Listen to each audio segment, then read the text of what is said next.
tell you with no uncertainty that miracle cures are no laughing matter. I bid you good day, sir.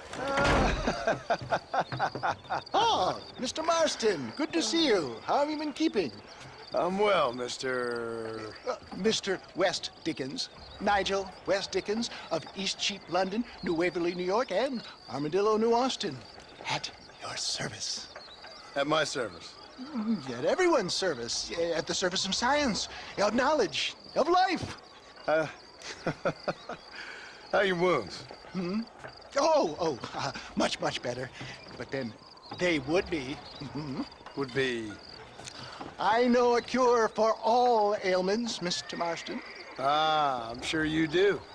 And I'm sure for just $2 an ounce, I could live forever. Oh, but for you, sir, I do a bulk discount rate of $1.95 an ounce. As long as you buy 100 ounces or more. That's a lot of immortality. Give it up, old man. That's Mr. West Dickens to you, boy. Give it up, old man. Listen, Marston, I'm broke, but this stuff is good. It works.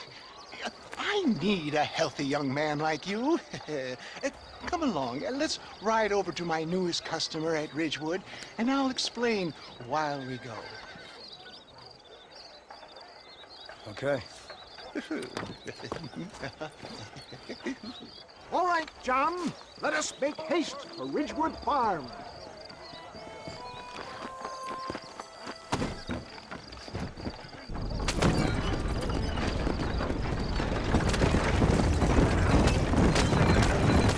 I heard about you, Mr. West Dickens.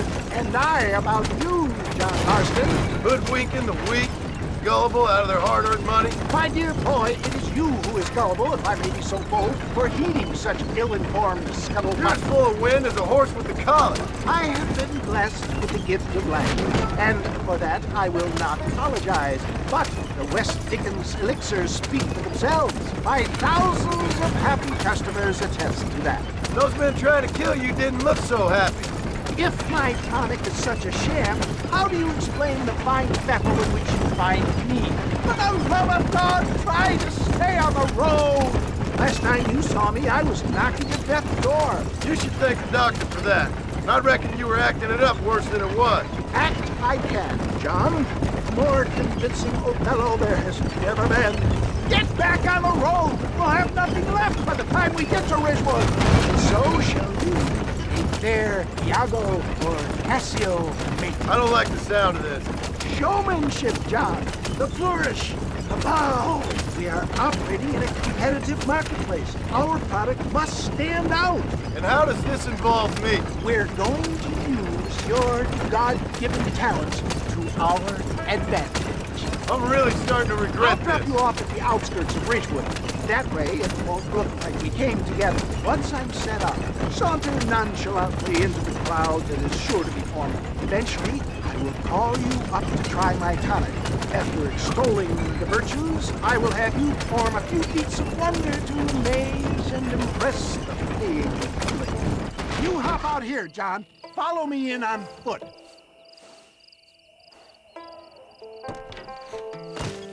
I'll see you there. Be ready to enchant the crowd.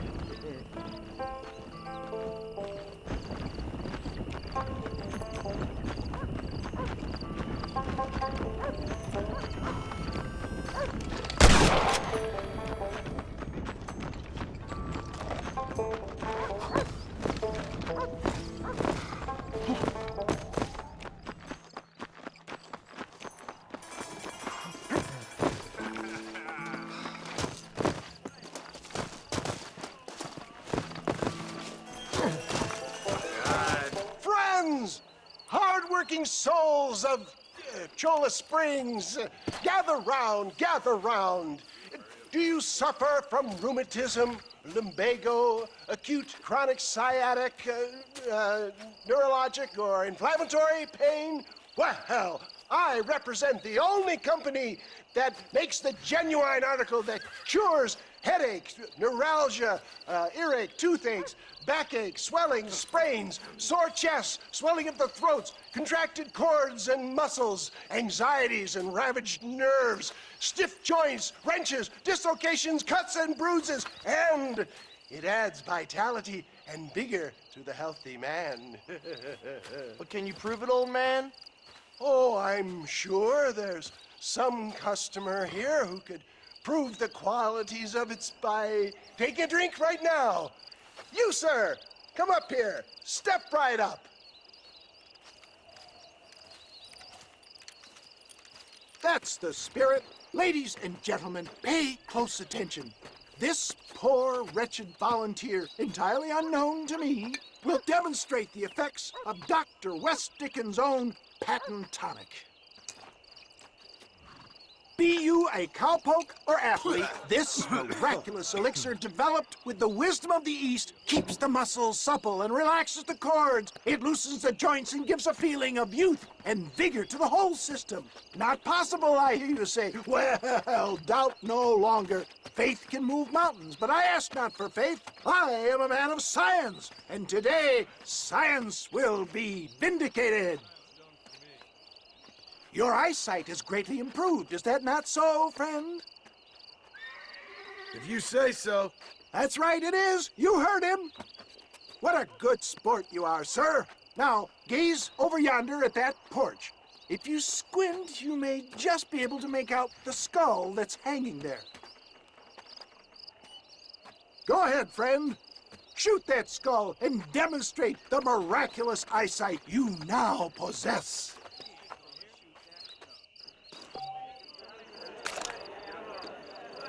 Remarkable! The eyesight of an eagle, granted by imbibing Dr. West Dickens' own patent tonic. Anybody can make that shot. This man is a fraud. If your eye's so damn sharp, why don't you try shooting my hat out of the air? My friends, our test case has been challenged to shoot a gentleman's hat out of the sky above our heads. You can fool these people, but you ain't fooling me. Right. Let's just see how sharp you is with a moving target. Here it comes.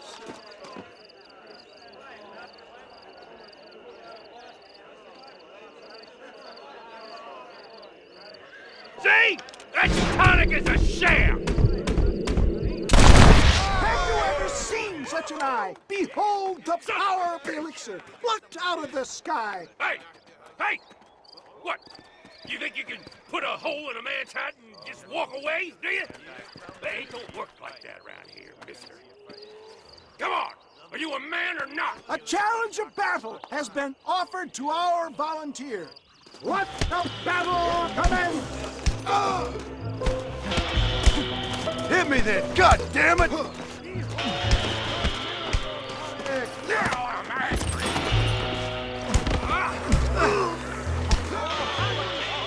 There it is, skeptics and dissenters, irrefutable proof.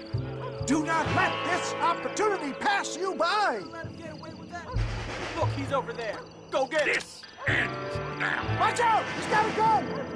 Who the hell do you think you are? You ain't leaving here alive!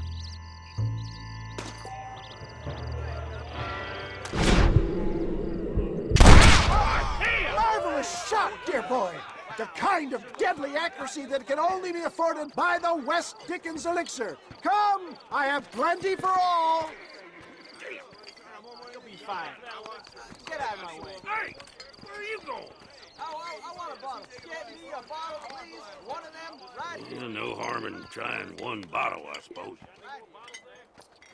Well, I think that went kind of well, don't you? I'm just glad that my normal job involves either chasing after cattle or murderers. Not the likes of you, mister. Don't be like that. Now, if you'll excuse me, I'd like to say my goodbyes, head on back to the real world. Wait, sir. I've been thinking about your predicament, and I think I may have an idea. I've been thinking I could be your cunning Odysseus. Beware of the Greeks bearing gifts, sir. Williamson had better beware. We will make them into Trojans. I don't rightly get you. I want you to go and see my old friend Seth. He can come across as a little curious, but I'm sure you two will get on. He's most often found at Coots Chapel. He's very devout. Why see him? Because between him and me, we can get those gates to open for you, and you can walk right in, just like in Homer's great Trojan yarn!